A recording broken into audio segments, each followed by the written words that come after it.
Our nation is back, bigger, better, richer, and stronger than ever before. What? If there's ever been proof that we're living in alternate universes, Trump's State of the Union address was definitely it. It was almost like time travel. We got to see the old Trump again, energetic, funny, and combative. These people are crazy. You should be ashamed of yourself. A replay of 2016 Trump, bringing the fire that got him into office to begin with. But honestly, instead of feeling inspired, it kind of made me sad. The USA chants, once a rally cry,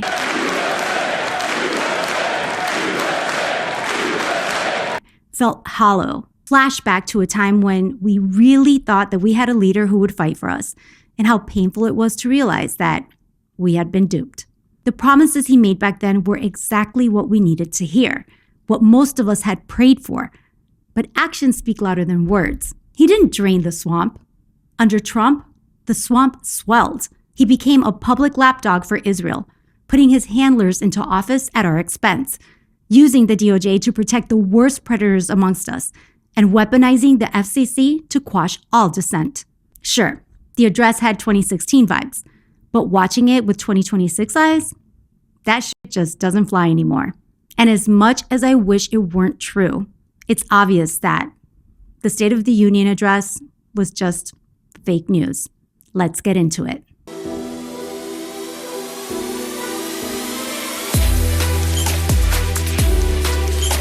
It's true.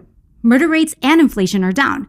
And according to reports, the 1.2% increase in wages is somehow, magically, keeping up with inflation. That sounds great, but is it true? Because if it is, then why don't Americans feel any relief at the supermarket, at the gas pump, or when paying utilities? $30 in New York City will get you a gallon of milk, a box of cereal, and maybe a dozen eggs. Maybe. Before factoring internet services, utility charges here range from $150 to $300 a month, with average electricity costs ranging from $104 to $144 a month. And the average U.S. household spends between $400 to over $600 a month on utilities. So when he says that we're back stronger than ever... A short time ago, we were a dead country. Now we are the hottest country anywhere in the world, the hottest. Who is he talking about? Whatever the official reports say, they don't reflect what the cost of living is for the common American. Not for the people who Trump loves, but for us, the people he doesn't even know. Nobody can believe what they're watching. Again, true. $10 billion of taxpayer money to his Board of Peace project with zero oversight, an FBI director who parties on the taxpayer dime, and an attorney general who refuses to do her job. Our country is winning again. In fact, we're winning so much that we really don't know what to do about it. People are asking me, please, please, please, Mr. President, we're winning too much. We can't take it anymore. We're not used to winning in our country. Until you came along, we're just always losing, but now we're winning too much. And I say, no, no, no, you're going to win again. You're going to win big. You're going to win bigger than ever. This is a perfect example of everything that's wrong with this administration. It's unserious, all circus and no bread. Insult to injury, Trump and his cohorts still believe that we're so stupid that stunts and jokes will be enough to, distract us from the reality of what's actually going on in America. Nobody can believe what they're watching. Again, true. And that's the problem. We just received from our new friend and partner, Venezuela, more than 80 million barrels of oil. Invading Venezuela, kidnapping Maduro, then selling the seized oil to God knows who, with the proceeds going to who knows where. There are large parts of the world where bribery, corruption, and lawlessness are the norm, not the exception. Confidential licenses were granted to trading firms Vidal and Trafigura to sell Venezuelan oil. What Trump didn't tell you is that both of these firms have a long history of bribery and both have had to pay significant fines to resolve DOJ investigations. Vidal agreed to pay over $135 million in 2020 for schemes in Brazil, Ecuador, and Mexico, while Trafigura pled guilty to similar charges in 2024 for bribing Brazil. and faced $127 million in penalties. And these were the companies that Trump trusted? But then again, honestly, is anyone at this point actually surprised? On top of that, proceeds from sales were siphoned off to Qatari banks. But why? This weird arrangement was officially touted as a temporary fix, quote, the best we could come up with to protect the proceeds from creditors seeking repayment of Venezuela's massive $170 billion external debt. But wouldn't U.S. banks be able to protect the money too? And if not, why not? Because if a third-party government is holding the money, couldn't it, in theory, complicate things and add to the possibility of breach? I mean, who is controlling the money? Who is it benefiting, and what assurances are there? Is it just me? Or does this whole thing reek of corruption from start to finish? This is the kind of corruption that shreds the fabric of a nation. Trump claimed that his administration was deporting illegals, quote, in record numbers. But is that true? DHS reported 605,000 formal deportations in 2025, but there were approximately 685,000 formal deportations in 2024. So what record numbers is Trump talking about? He claimed that 11,000 murderers were let in through Biden's open borders. There's no actual proof of that, but okay, let's assume that it's true.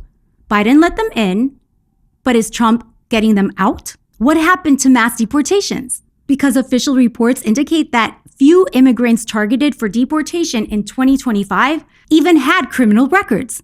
So are the murderers still here? Now, to be clear, I am all for tight U.S. borders and deportations, but is that what's actually happening? Then he got into healthcare. I want to give that money directly to the people so that they can buy their own healthcare. Sure, just like the $2,000 tariff subsidies that he promised back in November of 2025. American consumers and businesses ended up paying 90% of tariff costs in 2025. And I guess that the $2,000 was supposed to offset that somehow. But it's now the end of February. Where's the money? And don't get me started with that Trump RX thing, the website that's supposed to offer cheap prescriptions.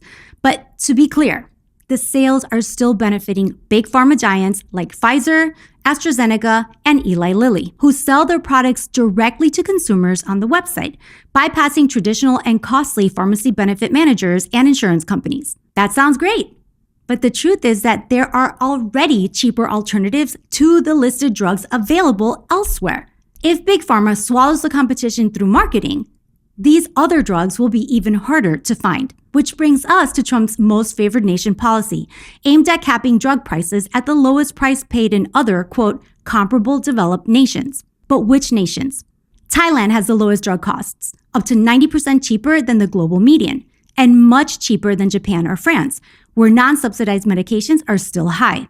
So where are we capping the drug prices at? Trump didn't say. But if you notice, that's his modus operandi. He rarely gets into specifics because that's where his claims unravel. The lack of clarity and transparency was a running joke in the State of the Union address. For example, I signed executive order to ban large Wall Street investment firms from buying up in the thousands single-family homes. The Get Wall Street Out of Main Street or something like that executive order that Trump signed on January 20th is supposedly aimed at restricting large institutional investors like BlackRock from buying single-family homes. How? By directing federal agencies like the Treasury and HUD to create guidelines preventing federal programs from backing the purchase of single-family homes by large institutional investors and prioritizing first-time single-home buyers. Again, this sounds great. But there are 3 problems with this. Number 1, large investment firms don't require federal tools to purchase anything. Number 2, the order instructed the Treasury Secretary to define both large institutional investor and single-family home within 30 days. But have they? And number 3, firms like BlackRock don't directly buy single-family homes. They buy stock in smaller firms that do. So basically, this doesn't change anything. I wish that it did, I really do, and it brings me no joy to say this, but it's just not the reality. Look, the bottom line is that the address was broad but shallow. Nearly 2 hours of sound bites, but little substance and even less facts. It went on way too long, lulling most into a stupor where many forgot that we'd already heard this all before. Were there wins? Sure. It's very simple. All voters must show voter ID. The Save America Voter ID Act sounds promising, if it passes. And removing the state's power to transition children against their parents' will is another win, although it's absolutely insane that that was even an issue. But still, it wasn't enough. It's kind of like seeing your ex with his new girlfriend at a restaurant. He pulls out her chair, kisses her on top of her head, holds her hand during dinner. They're laughing, they're joking, they're snuggling, and you almost wish that you would have stayed around until you remember that he used to do the same things with you. And how'd that work out? I can already hear some of you saying, we weren't any better off with Biden. And I totally agree. And that's my point. It's a shit show no matter who's in office. We haven't had real leadership in the US for probably decades. And whataboutism isn't going to change that. Because until we're willing to call them out, no matter who they are, instead of comparing them to one another, we're going to keep getting more of the same.